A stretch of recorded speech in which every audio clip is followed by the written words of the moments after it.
أعوذ بالله من الشيطان الرجيم بسم الله الرحمن الرحيم لقد كان لكم في رسول الله أسوة حسنة لمن كان يرجو الله واليوم الآخر وذكر الله كثيرا. وقال تعالى في شان حبيبي إن الله وملائكته يصلون على النبي يا أيها الذين آمنوا صلوا عليه وسلموا تسليما. অন্যায়তে আল্লাহ জানিয়েছেন আগে কাদেরকে দিয়ে শুরু করবেন, ওয়ানজির আশিরাতাকাল আকরাবিন, আপনার নিকটের যারা, আপনজন যারা, কাছের যারা, রক্ত যারা, এদেরকে আগে ধরেন, এদেরকে আগে সাইজ করেন, এদেরকে আগে দিনের পথে নিয়ে আসুন, সেই দাওয়াত আগে এদেরকে দিন। নবী করিম সাল্লাল্লাহু আলাইহি ওয়াসাল্লামকে আল্লাহ নির্দেশ দিলেন যে আপনি এদেরকে আগে দাওয়াত দিন, এদের কাছে কালিমা পয়গাম আপনি পৌঁছে দিন। এই 3 থেকে 3.5 বছর গোপনীয়তা, এরপরে আরো এই 10 বছরের মতো খোলামেলা ভাবে প্রকাশ্যে দাওয়াত নবী করিম সাল্লাল্লাহু আলাইহি ওয়াসাল্লাম শুরু করলেন, এবং যারা ইসলাম ধর্মে দীক্ষা নিয়েছিলেন সূচনা লগ্নে থেকে শুরু করে তারাও এই ইসলামের দাওয়াত শুরু করে দিলেন, এই কাজে লিপ্ত হলেন। আল্লাহ নবী দাওয়াত দিতে দিতে যখন দেখলেন যে মক্কাবাসীদের সেই অমানবিক নির্যাতন কোন রকমে আর টিকতে পারছেন না, এদিকে খাদিজাতুল কুবরা রাদিয়াল্লাহু তাআলা আনহা, তার বিয়োগ, তিনি দুনিয়া থেকে চলে গেলেন, তার চাচা আপনজন আবু তালিব তিনিও তার 3 দিন পরে দুনিয়া থেকে বিদায় নিলেন। এই দুইজন যারা শ্যাডো দিতেন, আশ্রয় দিতেন, ছায়া দিতেন, পরামর্শ দিতেন, দিক নির্দেশনা দিতেন, সহযোগিতা করতেন, এমন দুইজন আশ্রয়দাতাকে তিনি হারিয়েছেন। বিশ্বনবী মুহাম্মদুর রাসূলুল্লাহ সাল্লাল্লাহু আলাইহি ওয়াসাল্লাম দেখলেন যে মক্কায় এখন আর আমার এরকম কোন শুভাকাঙ্ক্ষী নেই যারা আমাকে প্রশ্রয় দিবে, আশ্রয় দিবে, কাছে টেনে নিবে, ছায়া দিবে, সহযোগিতা করবে, যেমনটি আমার চাচা করেছিলেন। তো আল্লাহ নবী সিদ্ধান্ত নিলেন যে আমাকে তায়েফে যেতে হবে, দেখি তায়েফবাসীদের কাছে কালেমা বাণী পৌঁছে দিয়ে তাদেরকে ধন্য করা যায় কিনা, মুসলিম বানানো যায় কিনা। এজন্য নবী করিম সাল্লাল্লাহু আলাইহি ওয়াসাল্লাম তিনি তার পালক ছেলে হযরত যায়েদ রাদিয়াল্লাহু তাআলা আনহুকে সাথে নিয়ে তায়েফে চলে আসলেন। সেখানে তায়েফবাসীরাও আল্লাহ নবীর সাথে অশুভ আচরণ করলো, ভালো আচরণ করলো না। নবী করিম সাল্লাল্লাহু আলাইহি ওয়াসাল্লাম সেখানেও তিনি নির্যাতিত হয়ে এরপরে তিনি চলে আসলেন আবার মক্কায়। তিনি আবার মক্কায় আসার জন্য মনস্থ করলেন মক্কায় আসবেন, যেহেতু একবার মক্কা থেকে খারিজ হয়ে গেলেন, বের হয়ে গেলেন, এখন যে আবার মক্কায় প্রবেশ করবেন, রাসূলের হাতে তো ক্ষমতা নেই, সেই শক্তি নেই। এজন্য তিনি কয়েকজন কাফের সাইয়্যিদ নেতাদের কাছে প্রস্তাব পাঠালেন, তোমরা কি আমাকে একটু আশ্রয় দিবে? তো কাফেররা বলল যে না, মন চেয়েছিল যে আল্লাহর নবীকে আশ্রয় দিবে, কিন্তু আবু জাহেলের কারণে আর আশ্রয় দিল না। তারা বলল যে না, তোমাকে আশ্রয় দিলে ঝামেলা বাড়বে, মুহাম্মদ, আবু জাহেল আমাদেরকে ছাড়বে না, মুহাম্মদ তোমাকে যদি আশ্রয় দিবে। তো এত কিছুর পরেও, এত প্রতিবন্ধকতার পরেও মুতাইম ইবনে আদি তিনি আল্লাহর নবীর এই প্রস্তাবকে সাদরে গ্রহণ করলেন। তিনি বললেন, হ্যাঁ মুহাম্মদ, আমি তোমাকে এই মক্কায় সুযোগ দিব, তুমি আসো, তুমি আমার আশ্রয় আশ্রিত হয়ে তুমি মক্কায় থাকবে। নবী করিম সাল্লাল্লাহু আলাইহি ওয়াসাল্লাম তিনি তায়েফ থেকে মক্কায় আসলেন। ওদিকে যে সঙ্গী হারালেন খাদিজাতুল কুবরা রাদিয়াল্লাহু তাআলা আনহা, তিনি যে নাই। এখন তো নবী করিম সাল্লাল্লাহু আলাইহি ওয়াসাল্লামের সংসারে কোনো স্ত্রী নাই।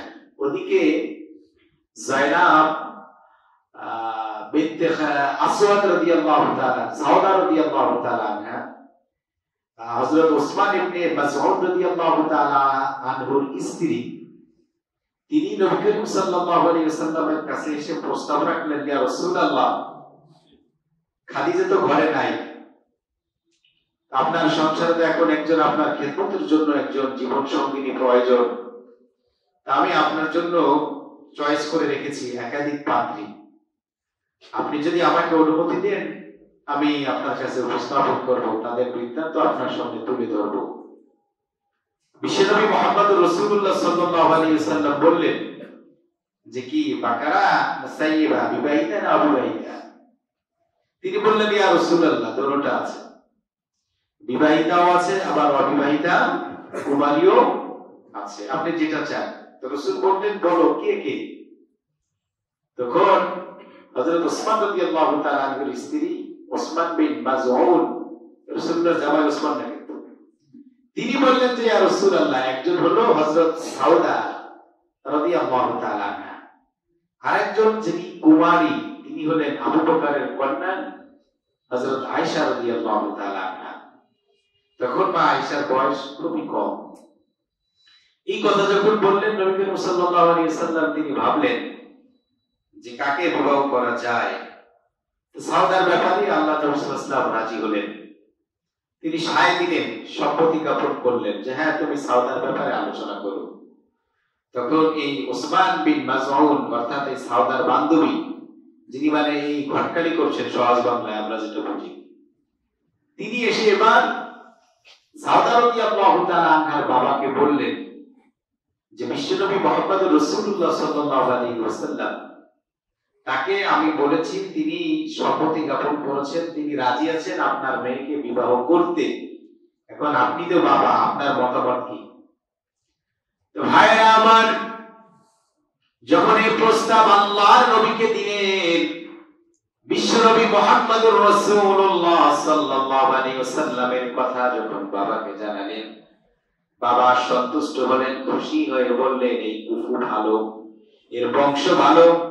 আল্লাহর নবী বলেছেন, আমার বংশ হলো সবচেয়ে শ্রেষ্ঠ বংশ, আমার গোষ্ঠী হলো সবচেয়ে শ্রেষ্ঠ গোষ্ঠী, আমার বংশের সামনে পৃথিবীতে আর কোনো শ্রেষ্ঠ বংশ নাই, এটা আল্লাহর নবী বলেছেন। তো ভাইরা আমার, এজন্য সাউদা রাদিয়াল্লাহু তাআলা আনহার বাবা রাজি হলেন যে হ্যাঁ, তার কুফুর সাথে আমাদের কুফু মিলবে, আরো ভালো হবে, তুমি রাজি হয়ে যাও। সাউদাকে ডাকলেন।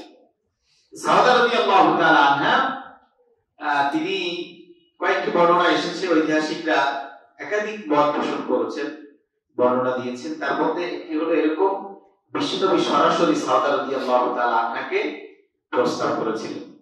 সাউদা বললেন যে ইয়া রাসূলুল্লাহ, আমার হামদুজুন বাচ্চা কাচ্চা কত?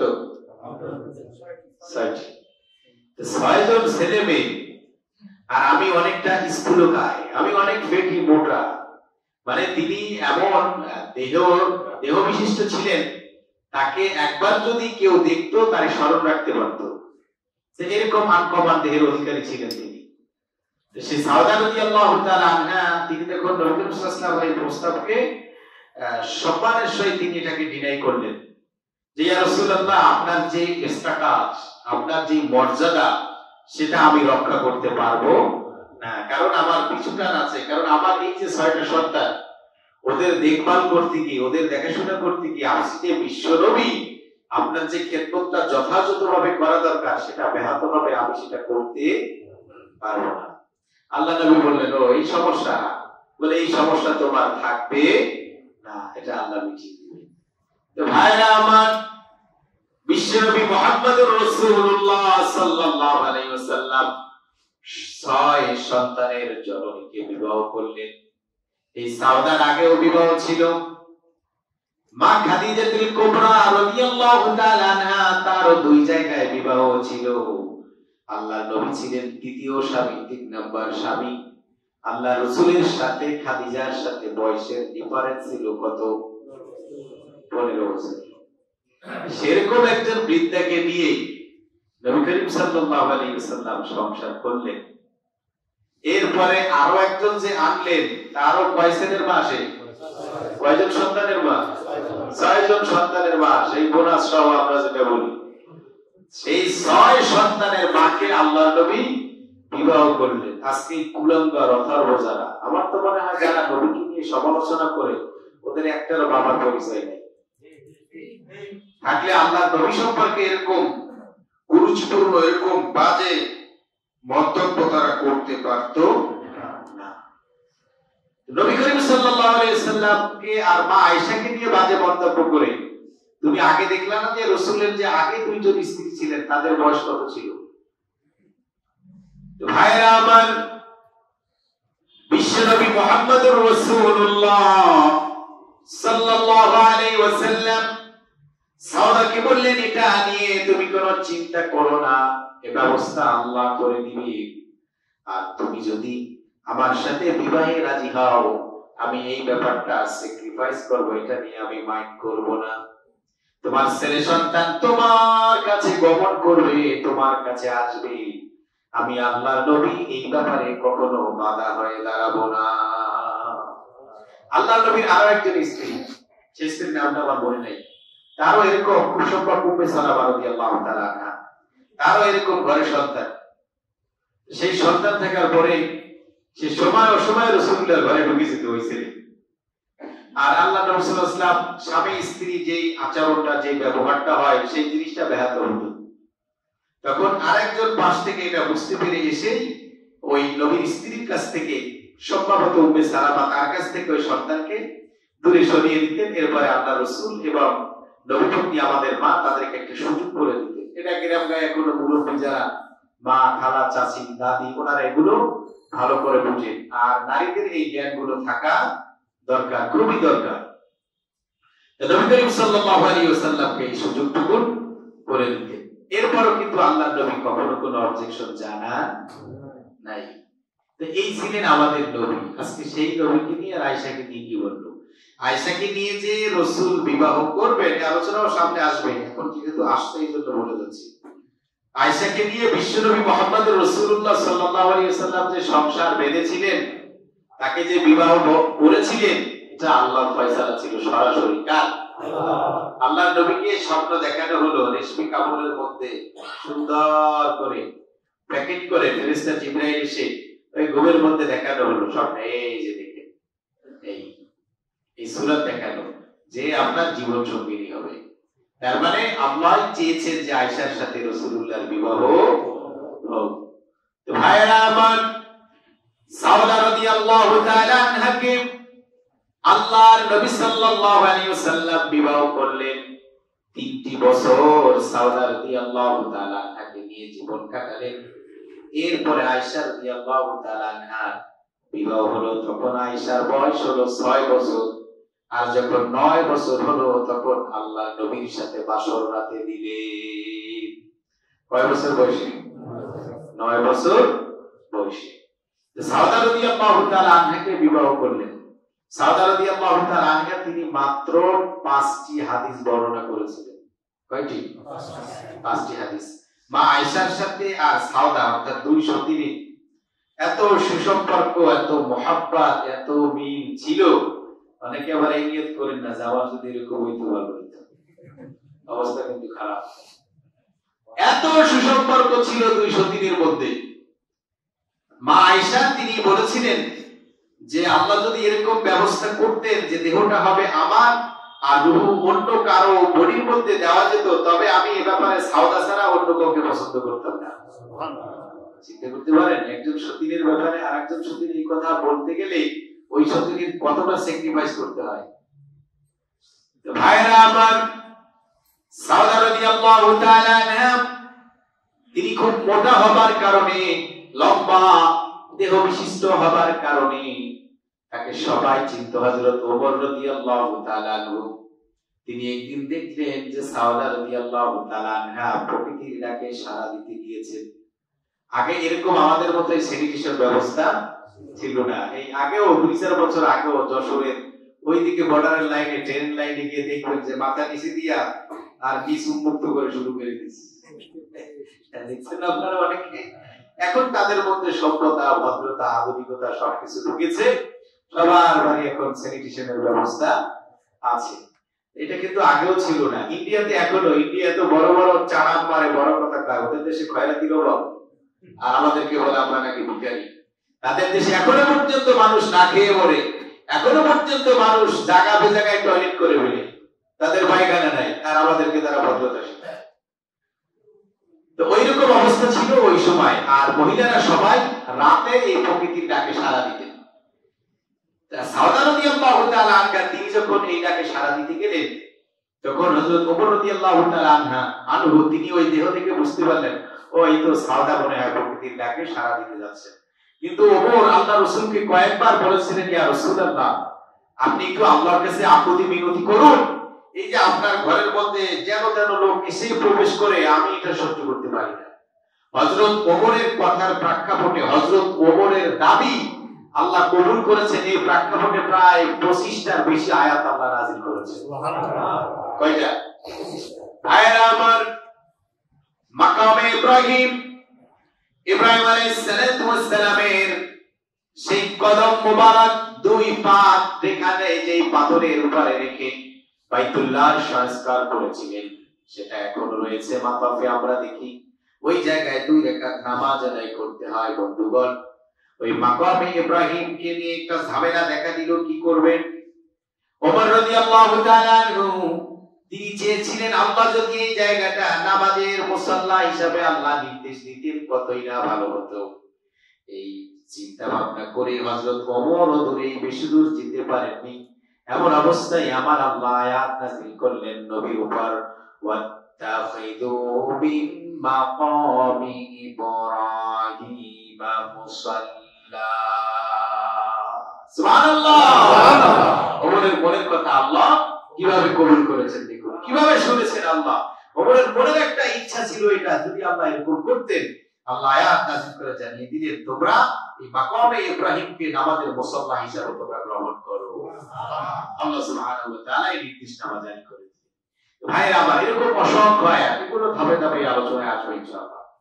এই ওমর রাদিয়াল্লাহু তাআলা তিনি যখন এটা উঁচু আওয়াজে একটু বললেন যে এই তো নবীর স্ত্রী যাচ্ছে, এইটা সাউদার কাছে খুব খারাপ লাগলো। আর লাগারই কথা।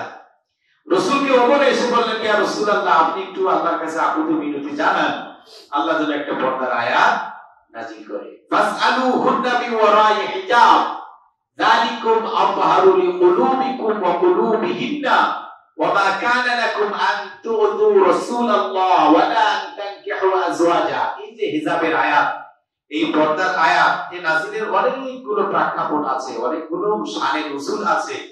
তার মধ্যে এই একটা শানে নুজুল, এই যে হযরত সাউদা রাদিয়াল্লাহু তাআলা আনহাকে দেখে হযরত ওমর এরকম কথা বলেছিলেন, আল্লাহর কাছে দাবি করেছিলেন, রাসূলকে দাবি করার জন্য অনুরোধ জানিয়েছিলেন। এই প্রেক্ষাপটে আল্লাহ সুবহানাহু ওয়া তাআলা এই আয়াত নাযিল করেন। দেখেন আল্লাহ কিভাবে কবুল করেছে।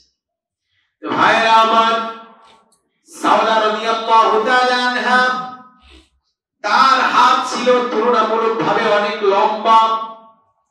আল্লাহর নবী একদিন সব স্ত্রীকে বসিয়ে বললেন, আমার জীবন সঙ্গিনীরা শোনো, তোমাদের মধ্যে ইন্তেকাল করবে, মৃত্যুবরণ করবে, যার হাত বেশি বড় সে আগে মারা যাবে। এই কথা যখন বলল, তখন স্ত্রীরা একে অপরের হাত মাপা শুরু করলো, দেখা শুরু করলো কার হাত কত বড়।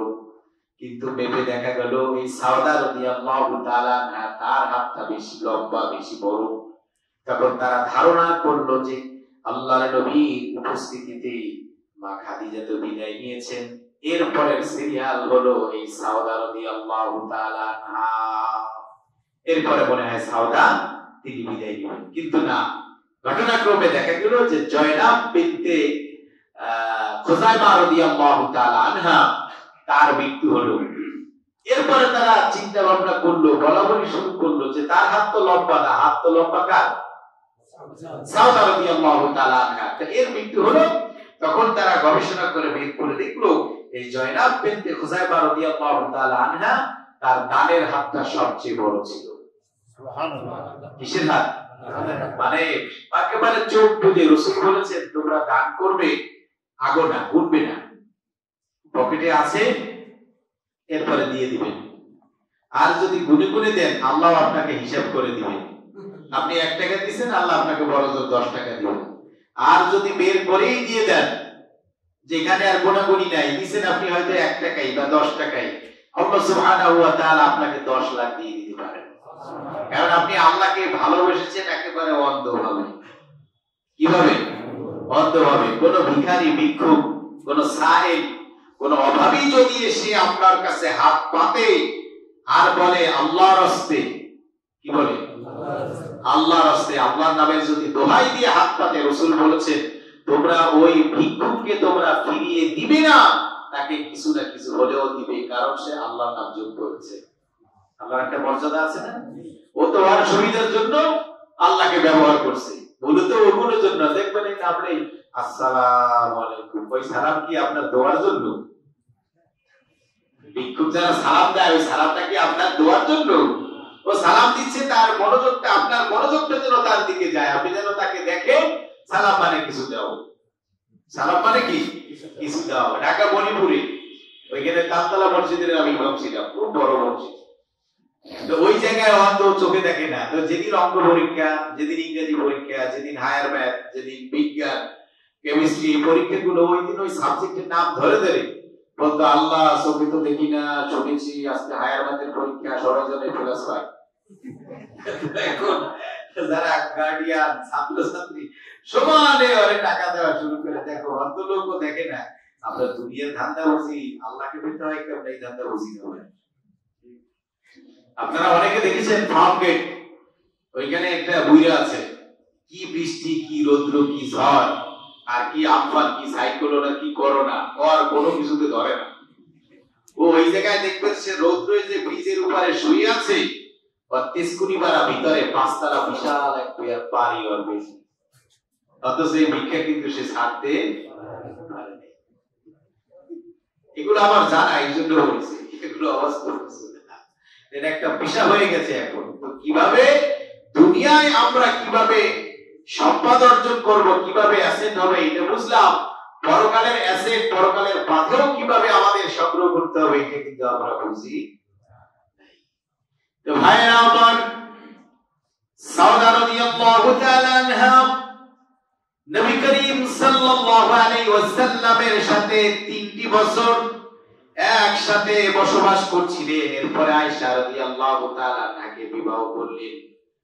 হযরত সাউদা রাদিয়াল্লাহু তাআলা আনহার মনের মধ্যে ভয় এলো, আমার তো বয়স হয়ে গিয়েছে, আমি না জানি আবার রাসূলের কাছে একজন অপছন্দনীয় আবার স্ত্রী না হয়ে যায়।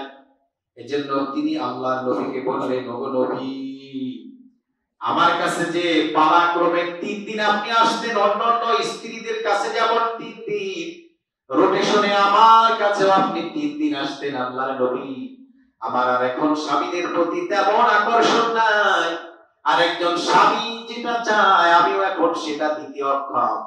ওগো নবী, আমার এই 3 দিনের ভাগ আমার ছোট বোন হযরত আয়েশাকে দিয়ে দিলাম। হযরত আয়েশাকে দিয়ে দিলাম। নবী সাল্লাল্লাহু আলাইহি ওয়াসাল্লাম খুবই খুশি হলেন, কারণ আয়েশা রাদিয়াল্লাহু তাআলা আনহার সাথে রাসূলুল্লাহর সাথে বসবাসের অনেকগুলো দিক, ভালো দিক, সবার সাথেই ভালো দিক, কিন্তু তার সাথে একটু ব্যতিক্রম। কারণ মা আয়েশা রাদিয়াল্লাহু তাআলা আনহার এই মাথা ছিল একটা রাডা। কোন মানে উঁচু মানের সাহাবীরাও মা আয়েশার কাছ থেকে এসে ফতোয়া দিতেন। মা আয়েশাকে বলতেন পর্দার আড়ালে যে মা আপনি এই ব্যাপারে কি জানেন, রাসূল কি বলেছেন। তা আল্লাহর নবীর স্ত্রী মা আয়েশা রাদিয়াল্লাহু তাআলা আনহা তিনি ফতোয়া দিয়ে দিতেন। একদিন এরকম মসজিদে নববীতে এরকম আলোচনা করতেন, এইদিকে পর্দায় পত্নীরা, নবী করিম সাল্লাল্লাহু আলাইহি ওয়াসাল্লামের স্ত্রীরা, অন্যান্য মহিলারা, আর এই সামনে নবী করিম সাল্লাল্লাহু আলাইহি ওয়াসাল্লামের সাহাবীরা। এরকম ক্লাস শুরু হবে, ক্লাস শুরু হওয়ার জন্য অপেক্ষমান সকল সাহাবীরা, নবীও। কিন্তু নবী এখন পর্যন্ত আয়েশার সাড়া পান নাই। আয়েশা তো সঙ্গত কারণে তিনি একটু লেট করছিলেন। এরপরে যখন আসলেন সাহাবীরা মনে মনে একটু যে মা আয়েশা সে পরে আসলেই তো হতো, আল্লাহ রাসূল তো চাইলে ক্লাসটা শুরু করতে পারতেন। কিন্তু আল্লাহ নবী এই মনের ভাব দ্বারা তাদের এই চিন্তা ভাবনা রাসূল বুঝতে পারলেন, আর চেহারায় অনেক কিছু বলে দেয়। তো ভাইরা আমার, বিশ্বনবী মুহাম্মদুর রাসূলুল্লাহ প্র্যাকটিক্যাল এবার সাহাবীদেরকে ধরিয়ে দিবেন, কেন আমি মা আয়েশার জন্য ডিলে করলাম, আমার সঙ্গিনী আয়েশার জন্য কেন অপেক্ষা করলাম। এবার হাতে নাতে আল্লাহ নবী ধরিয়ে দিবেন। আল্লাহ নবী এবার বললেন, এই গো সাহাবী, স্ট্যান্ড আপ। জি ইয়া রাসূলুল্লাহ, গতকালকে কি বলেছিলাম বলো। সাহাবী একেবারে রাসূলুল্লাহ যেভাবে বলেছিলেন ওরকম কপিকাট করতে পারেননি, হুবহু এরকম বলতে পারেননি। আরেকজনকে দাঁড় করালেন, এই তুমি বলো। সেও বললেন, কিন্তু ওই কাঙ্ক্ষিত মানের হলো না। আরেকজনকে বললেন, তুমি বলো, ওই মানের হলো না। আল্লাহ নবী এবার বললেন, আয়েশা আছো? ইয়া রাসূলুল্লাহ, লাব্বাইকা ওয়া সাআদাইকা ইয়া রাসূলুল্লাহ। ও আল্লাহর নবী, আমি আছি, আমি হাজির। আল্লাহ নবী বললেন, গতকাল যে হাদিস বলেছিলাম, যে শিক্ষা দিয়েছিলাম, যে দার্স দিয়েছিলাম, ওই ক্লাসে তুমি কি বুঝেছিলে আর কি পড়িয়েছিলাম তুমি ওইটা বলো। আল্লাহ নবী যেভাবে বলেছিলেন হুবহু